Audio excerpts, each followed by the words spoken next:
राज्यसभेच्या 7ही जागा बिनविरोध होण्याची शक्यता. सध्याच्या संख्याबळानुसार महाविकास आघाडीला 1 जागा मिळण्याची शक्यता.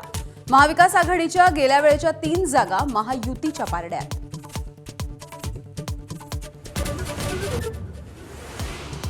नाशिकमध्ये मनसेची शिवसेनेला साथ. मनसेच्या एकमेव नगरसेविका शिवसेनेसोबत आघाडीत. शिवसेना भाजप युतीचं घोंगडं अजूनही भिजत. विनायक कौंड्याल हे सोलापूर महानगरपालिकेचे महापौर. शिवसेनेनं दाखल केलेला अर्ज मागे घेतल्यामुळे बिनविरोध निवड. केवळ प्रश्न विचारले म्हणून एवढे घाबरलात? राहुल गांधींचा एक्स पोस्टद्वारे पंतप्रधानांना टोला. पंतप्रधान सत्याला घाबरल्यामुळे असत्याचा आधार घेतल्याची टीका. सर्वसामान्यांसाठी चिंतेची बातमी. एसटीची 2% भाडेवाढ होण्याची शक्यता.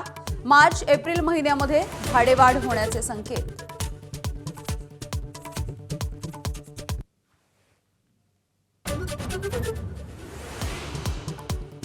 रिझर्व्ह बँकेकडून पतधोरण जाहीर. रेपो रेट 5.25% कायम. व्याजदरामध्ये कोणताही बदल होणार नाही.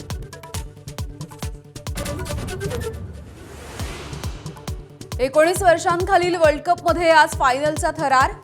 हरारेच्या मैदानावरती भारत आणि इंग्लंड भिडणार. टीम इंडिया 6व्यांदा चॅम्पियन होणार का, याकडे लक्ष.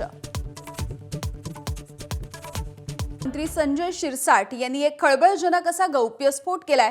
शरद पवार यांचे 2022 मध्ये एनडीएमध्ये येण्याचे प्रयत्न सुरू असल्याचा हा गौप्यस्फोट संजय शिरसाट यांनी केलाय. तर कोणती खाती घ्यायची याबाबत देखील चर्चा झाली होती, असा दावा आणि असा गौप्यस्फोट शिरसाट यांचा आहे. तर एक मोठी बातमी आपण बघतोय. शरद पवार यांच्याविषयी खरं तर संजय शिरसाट यांनी हे महत्त्वाचं वक्तव्य केलेलं आहे. हा एक गौप्यस्फोट केलाय, दावा केलाय. 2022 मध्ये त्यांचे एनडीएमध्ये येण्याचे प्रयत्न होते, असं शिरसाट म्हणाले. एनडीएमध्ये येण्यासाठी आताच नाही, मागे 22 साली सुद्धा 2022 मध्ये सुद्धा त्यांनी हा प्रयत्न केला होता. हे नाकारता येत नाही. आणि त्याच्यावर सुद्धा चर्चा झाल्या होत्या. कोणती खाते घ्यायची, कोणती खाती नाही घ्यायची, इथपर्यंत सुद्धा सगळ्या चर्चा घडल्या होत्या. हे त्या काळाचं असलेलं गणित होतं. परंतु आता ह्या मधल्या काळामध्ये त्यांच्या चर्चा झाल्यात की नाही झाल्या तर कशाच्या आधारावर झाल्यात याबाबतचं आणखीन जोपर्यंत स्पष्टीकरण शरद पवार साहेबांकडून येत नाही तोपर्यंत त्याच्यावर भाष्य करणं मला वाटतं उचित नाही.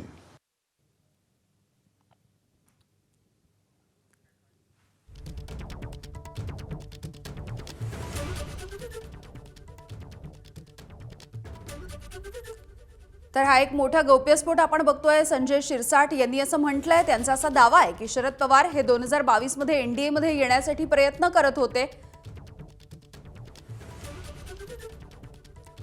शरद पवार यांच्या राष्ट्रवादीचे प्रदेशाध्यक्ष शशिकांत शिंदे आपल्यासोबत आहेत. शशिकांतजी, एकीकडे गेल्या काही दिवसांपासून दोन्ही राष्ट्रवादीच्या विलिनीकरणाची चर्चा सध्या तुफान सुरू आहे. दुसरीकडे शिरसाटांनी हा एक मोठा गौप्यस्फोट केलाय. 2022 मध्ये शरद पवार यांनी एनडीएमध्ये येण्यासाठी प्रयत्न केले होते, असं त्यांचं म्हणणं आहे. शिरसाटांना 2022ची आठवण 2026ला कशी आली मला कळत नाही. हे कसं आहे, ह्यांचे हे सर्व ही स्क्रिप्ट ठरलेली आहे सगळ्यांची. एखाद्या पक्षाला आणि एकाला हे करायचं ही स्क्रिप्ट ठरलेली आहे. शिरसाटांना 2022ला कळलं, ते त्यावेळेला का नाही बोलले होते. आणि जर शरद पवारांना त्यावेळेला एनडीए मध्ये जायचं असतं तर राष्ट्रवादीचं विभाजनच झालं नसतं ना. एवढं साधं त्यांना कळत नाही का? ते यांना मंत्री कुठले करणार, काय कुठले करणार, ह्या अगोदर यांना कळलं. हे सगळं बंपगिरी आहे, सगळं बोगसगिरी आहे. आणि मुद्दाम त्या प्रकारचं एखाद्या नेतृत्वाला आणि एखाद्या नेतृत्वाबद्दल चर्चा, स्वतःची चर्चा राहिली पाहिजे, अशा प्रकारची भूमिका ते करतात. मला वाटतं की याला महत्व देणं काही गरजेचं नाही वाटत.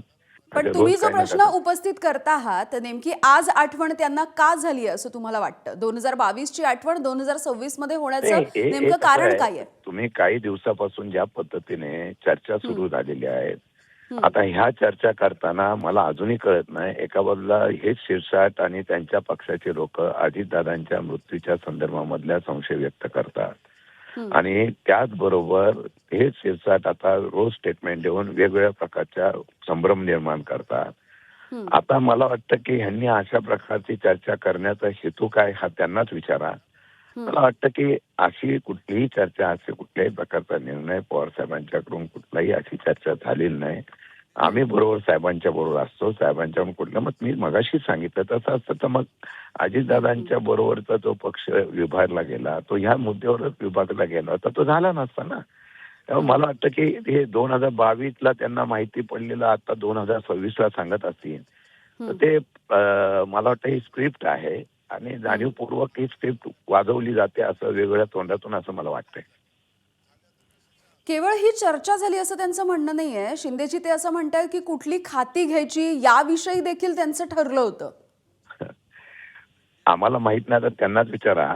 कुठून त्यांना कळलं, कुठून कशी माहिती मिळाली, कुठली खाती मिळणार होती ती त्यांनाच विचारा. आता मला माहित नाही त्या गोष्टीवर मी कसं सांगणार ना. अगदी. पण हा संभ्रम निर्माण करण्याचा प्रयत्न आहे असं तुमचं म्हणणं आहे. होय. हो. अगदी. खूप खूप धन्यवाद तुम्ही तुमची भूमिका मांडलीत यासाठी.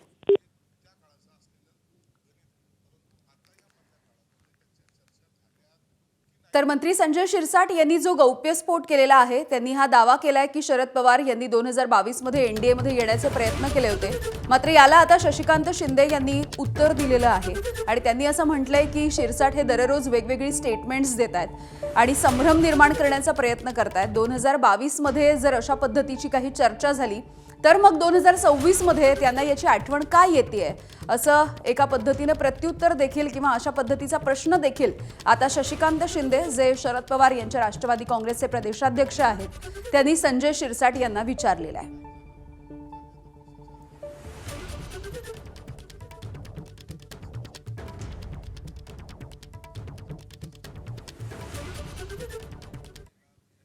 पुढची बातमी बघूयात. राज्यामधील महानगरपालिकेमधील महापौर आणि उपमहापौर पदाची निवडणूक सध्या पार पडतेय आणि आज नाशिक, नागपूर, कोल्हापूर, सोलापूर या महानगरपालिकेसाठी ही निवडणूक होती आहे. नाशिक महानगरपालिकेच्या महापौरपदी हिमगौरी आडके यांची बिनविरोध निवड झाली आहे. शिवसेनेचे विलास शिंदे हे उपमहापौर पदावरती विराजमान होत आहेत. सोलापूर महानगरपालिकेचं दृश्य नेमकं काय आपण जाणून घेतोय. तर सोलापूरमध्ये महापौर पदावरती भाजपचे विनायक कौंड्याल यांची बिनविरोध निवड झाली. तिकडे कोल्हापूर महानगरपालिकेवरती पहिल्यांदा महायुतीनं सत्ता स्थापन केली आहे. भाजपच्या रुपाराणी निकम यांचं नाव आधीपासून चर्चेत होतं, त्यांची निवड झाली आहे. भाजपच्या रुपाराणी निकम यांना 46 मतं मिळाली. काँग्रेसचे सचिन शेंडे यांना 35 मतं पडली आहेत. नागपूर एक महत्त्वाची आणखी एक महानगरपालिका जिकडे महापौर उपमहापौर पदासाठीच्या निवडणुकीची प्रक्रिया आता सुरू झालेली आहे. त्यामुळे थोड्याच वेळात तिथलं देखील चित्र आपल्याला स्पष्ट होईल.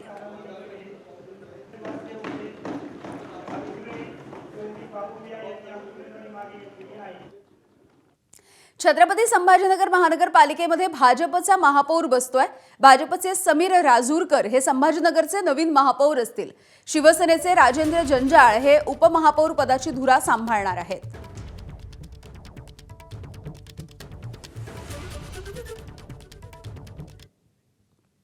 तिकडे धुळे महानगरपालिकेमध्ये भाजपच्या सोबत शिवसेना राष्ट्रवादी युतीकडून आणि MIM कडून देखील महापौर आणि उपमहापौर यांच्या पदाचे उमेदवारी अर्ज दाखल करण्यात आलेले आहेत. जळगाव मनपामध्ये महायुतीची सत्ता आहे. परभणीमध्ये महानगरपालिकेमध्ये महापौर पदासाठी 14 तर उपमहापौर पदासाठी 7 जण या रिंगणात आहेत. त्यामुळे महापौर पदासाठी परभणीमध्ये काहीसं खिचडी झाल्याचं चित्र बघायला मिळतंय.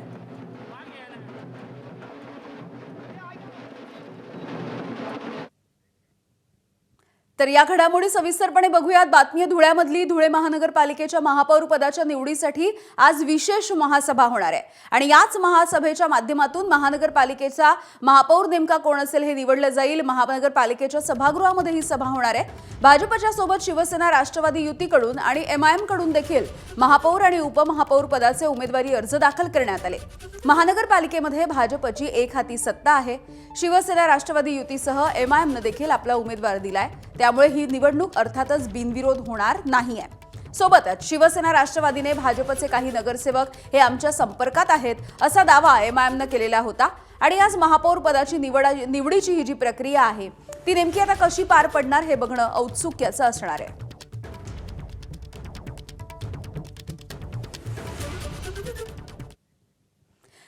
जळगाव महानगरपालिकेमध्ये महायुतीची सत्ता आहे आणि भाजपने दीपमाला काळे यांची महापौर पदाच्या नावाची घोषणा देखील केली. तिकडे शिवसेनेतर्फे मनोज चौधरी यांच्या नावाची घोषणा करण्यात आली आहे आणि दोन्हीही बिनविरोध निवड झालेली आहे या दोघांची देखील.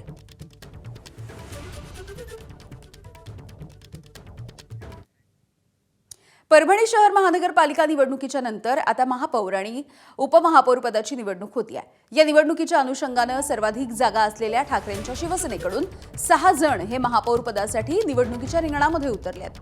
कमी जागा असताना काँग्रेसनं महापौर आणि उपमहापौर दोन्ही जागांसाठी अर्ज दाखल केले. त्यामुळे या निवडणुकीमध्ये ट्विस्ट आलाय. ठाकरेंच्या शिवसेनेचे टेन्शन वाढणार आहे. तिकडे भाजपनं 3 उमेदवार निवडणुकीच्या रिंगणामध्ये उतरवले. राष्ट्रवादी अजित पवार पक्षानं देखील 1 जण उभा केलाय. एकूण 14 जण हे निवडणुकीच्या रिंगणामध्ये आहेत. त्यामुळे काहीसं खिचडी झाल्याचं हे चित्र आहे या ठिकाणी.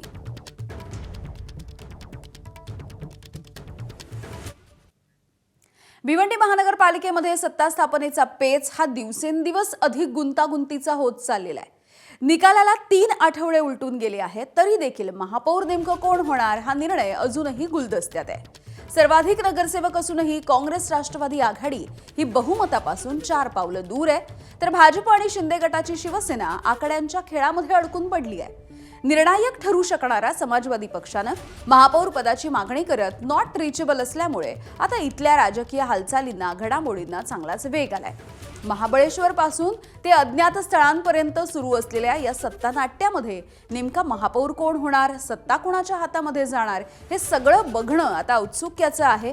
नगरसेवक फुटतील या भीतीमुळे काँग्रेस आणि राष्ट्रवादी यांनी आपले नगरसेवक महाबळेश्वरच्या परिसरामध्ये ठेवल्याची माहिती समोर आली आहे. तर समाजवादी पक्षाचे 6 नगरसेवक हे अज्ञात स्थळी असल्याची माहिती सूत्रांनी दिली. भिवंडी महानगरपालिका निवडणुकीमध्ये काँग्रेस 30, भाजप 22, शिवसेना शिंदे 12, राष्ट्रवादी शरद पवार 12, समाजवादी पार्टी 6, कोणार्क विकास आघाडी 4, भिवंडी विकास आघाडी 3, अपक्ष 1 असं पक्षीय बलाबल आहे आणि बहुमताचा आकडा भिवंडी महानगरपालिकेसाठी आहे 46.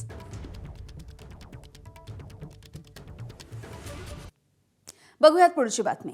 काही जण बायकोला जिल्हा परिषदेचा अध्यक्ष करण्यासाठी गुडघ्याला बाशिंग बांधून बसलेत. पण त्यांचा टांगा पलटी होणार आहेत आणि घोडे फरार होणार आहेत असं म्हणत शिवसेनेचे आमदार तानाजी सावंत यांनी राणा जगजितसिंह पाटील यांच्यावरती नाव न घेता हल्लाबोल केलाय. सोबतच त्यांनी राहुल मोटे यांच्यावरती देखील निशाणा साधला.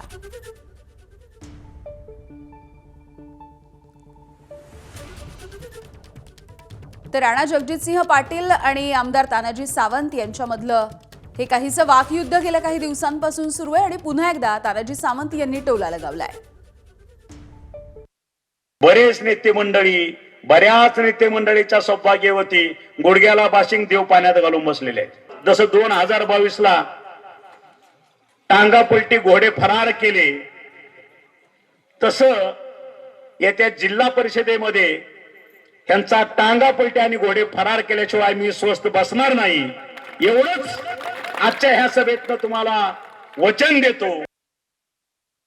आतापर्यंत फक्त राजकारणच केलं. कुठलं राजकारण? माझा बाप आमदार,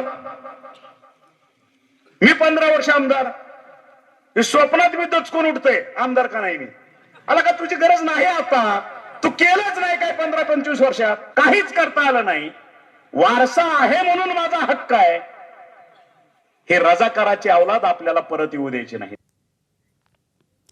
काल सोलापूर जिल्हा परिषदेसाठी प्रचाराच्या तोफा थंडावल्या. जिल्ह्यामधील 68 जागांसाठी जोरदार रस्सीखेच सध्या सोलापूरमध्ये रंगली आहे. मात्र अजित पवार यांच्या निधनाच्या नंतर आता प्रचाराचं स्वरूप काहीसं बदललं असलं तरी या निवडणुकीमध्ये एक वेगळी अशी घटना बघायला मिळाली. अजितदादांच्या निधनानंतर म्हणजे तब्बल 12 वर्षा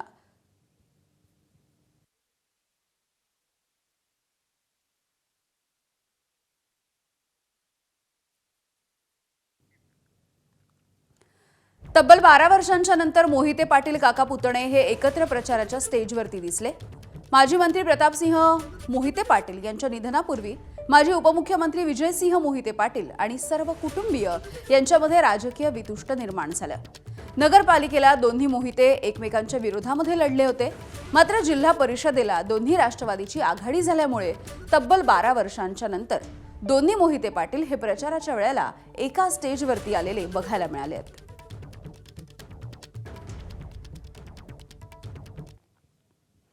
सातारा जिल्ह्यामधल्या जावळी तालुक्यामधील करहर या ठिकाणी झालेल्या प्रचार सभेमध्ये शिवेंद्रराजे भोसले यांनी आक्रमक शब्दात विरोधकांना थेट इशारा दिलाय.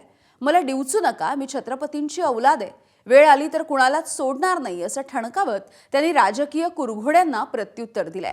2029ला विधानसभा पुनर्रचना देवाभाऊच करणार असंही त्यांनी ठणकावलं. कसे मार्गदर्शन करायचे ते आम्हाला चांगलं माहिती आहे. तुम्हाला सोय करून पाहिजे असेल तर मला येऊन भेटा. मी तुमची आमच्या साहेबांकडनं देवेंद्रजींकडनं सोय करून देतो. पण गरज नसताना मला जर डिवचलं आणि माझ्या जर नादाला लागला फोन तर मी सुद्धा छत्रपतींची औलाद आहे, लक्षात ठेवा. मी काय कुठला लुंग्या मी पण नाही. जिल्हा परिषद आणि पंचायत समितीच्या निवडणुकीसाठी उद्या मतदानाची प्रक्रिया पार पडणार आहे आणि यासाठी सिंधुदुर्गामध्ये निवडणूक आयोग आणि पोलीस प्रशासन हे सज्ज झालंय. वैभववाडी, कणकवली, कुडाळ, वेंगुर्ले आणि सावंतवाडीमध्ये ईव्हीएम आणि इतर साहित्यांचं वाटप सध्या सुरू आहे. इथला आढावा घेतलाय आमच्या प्रतिनिधींनी. जिल्हा परिषद आणि पंचायत समितीच्या निवडणुकांसाठी उद्या मतदान प्रक्रिया पार पडणार आहे आणि त्यासाठीची जय्यत तयारी जी आहे ती निवडणूक आयोग आणि पोलीस प्रशासनाने केलेली आपल्याला पाहायला मिळते. मी सध्या कुडाळ तहसीलदार कार्यालयाच्या इथे आणि या ठिकाणी जर आपण पाहिलं असेल तर ईव्हीएम मशीन आणि इतर साहित्य जे आहे ते वाटप करताना आपल्याला या ठिकाणी पाहायला मिळत आहेत. सिंधुदुर्ग जिल्ह्यात एकूण 50 जिल्हा परिषद आणि 100 पंचायत समितीच्या जागांसाठी निवडणूक प्रक्रिया जी ती होताना आपल्याला पाहायला मिळते. मात्र यामधील 25 जागा ज्या आहेत त्या बिनविरोध झालेल्या आहेत. त्यामुळे आता 125 जागांसाठी जी निवडणूक प्रक्रिया ती होताना आपल्याला पाहायला मिळते. 9000 कर्मचारी जे आहेत ते या निवडणूक प्रक्रियेत आपल्याला पाहायला मिळत आहेत. 810 मतदान केंद्रांवरील निवडणूक प्रक्रिया जी आहे ती पार पडणार आहे. त्यासाठी 5,61,105 मतदार जे आहेत ते मतदान करणार आहेत. त्यामुळे एकंदरीत जर पाहिलं असेल तर जिल्ह्यात महायुतीने विकासाच्या मुद्द्यावर ही निवडणूक जी आहे ती पुढे आणलेली पाहायला मिळते. मात्र त्यातील एक महत्वाचा मुद्दा आहे तो घातलेला होता तो म्हणजे मंत्री नितेश राणे यांनी असं म्हटलं होतं की आपल्याच कमळ किंवा धनुष्यबाण चिन्हावर निवडून आलेल्याच उमेदवारांना भरघोस निधी देणार आहे. मशाल चिन्ह दिसलं तर त्या ठिकाणी काट मारून बिलकुल निधी देणार नाही. हा मुद्दा जो होतो तो या निवडणुकीत चर्चेला आपल्याला पाहायला मिळाला. मात्र विरोधकांनी कुठेही महाविकास आघाडी केलेली पाहायला मिळाली नाही.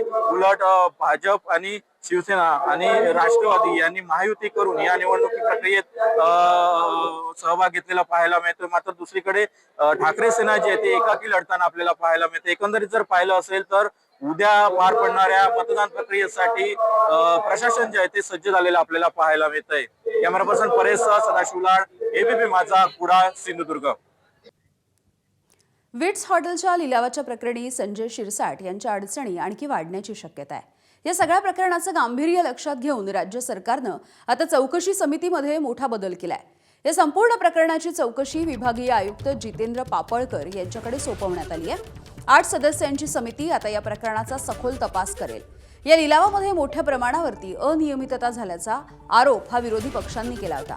यानंतर चौकशी समिती नेमण्यात आली. तर या मालमत्तेचं बाजार मूल्य सुमारे 150 कोटी रुपयांच्या घरात आहे. मात्र ही मालमत्ता अवघ्या 64 कोटी 83 लाख रुपयांमध्ये विकली गेली असाही आरोप आहे. ठराविक लोकांना फायदा पोहोचवण्यासाठीच हा लिलाव कमी किमतीमध्ये उरकल्याचा दावा विरोधकांनी केलाय आणि हे प्रकरण विधिमंडळामध्ये देखील चांगलंच गाजलं होतं. एक धक्कादायक अशी बातमी आहे बीडमधली. बीडच्या कपिलधार इथल्या एका मंगल कार्यालयामध्ये एका अल्पवयीन मुलीचा विवाह लावला जात होता आणि ही माहिती पोलिसांना मिळाली. त्यानुसार सामाजिक कार्यकर्त्यांसोबत पोलीस त्या ठिकाणी पोहोचले. हा विवाह सोहळा त्या ठिकाणी पार पडला होता. परंतु पोलीस आल्याचं बघताच नवरदेवानं मंडपामधूनच पलायन केलेलं आहे. या सगळ्या प्रकाराचा व्हिडिओ देखील आता समोर आलेला आहे. या सगळ्या प्रकरणी बीड ग्रामीण पोलीस ठाण्यामध्ये वधूवराचे आई वडील, जवळचे नातेवाईक, वऱ्हाडी मंडळी यांच्यासोबत कपिलधार देवस्थानच्या विश्वस्तांसह 100 जणांच्या विरोधात गुन्हा दाखल करण्यात आलाय. गुन्हे दाखल होते. इकडे मला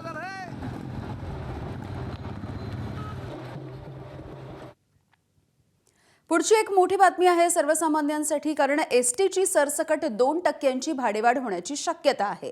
एसटी महामंडळाची सरसकट 2% भाडेवाढ होऊ शकते आणि ही भाडेवाढ मार्च किंवा एप्रिल महिन्यामध्ये होण्याची शक्यता असल्याची माहिती सूत्रांकडून येते आहे. मंत्री प्रताप सरनाईक कदाचित आजच मंत्रालयामध्ये या सगळ्या संदर्भातली प्राथमिक माहिती घेण्याची शक्यता देखील वर्तवली जाते आहे. मात्र अद्याप भाडेवाढ करण्याचा प्रस्ताव मंत्र्यांसमोर आलेला नसल्याची देखील माहिती सूत्रांनी दिली आहे. पुढची एक दिलासा देणारी अशी बातमी आहे. आरबीआयकडून रेपो रेटमध्ये कोणताही बदल करण्यात आलेला नाहीये. हा जो रेपो रेट आहे तो 5.25% कायम आहे. त्यामुळे व्याजाचा दरामध्ये कोणताही बदल केला जाणार नाहीये. आज हे पतधोरण जाहीर करण्यात आलं आणि ज्यामध्ये 5.5% हा रेपो रेट कायम ठेवण्यात आलेला आहे.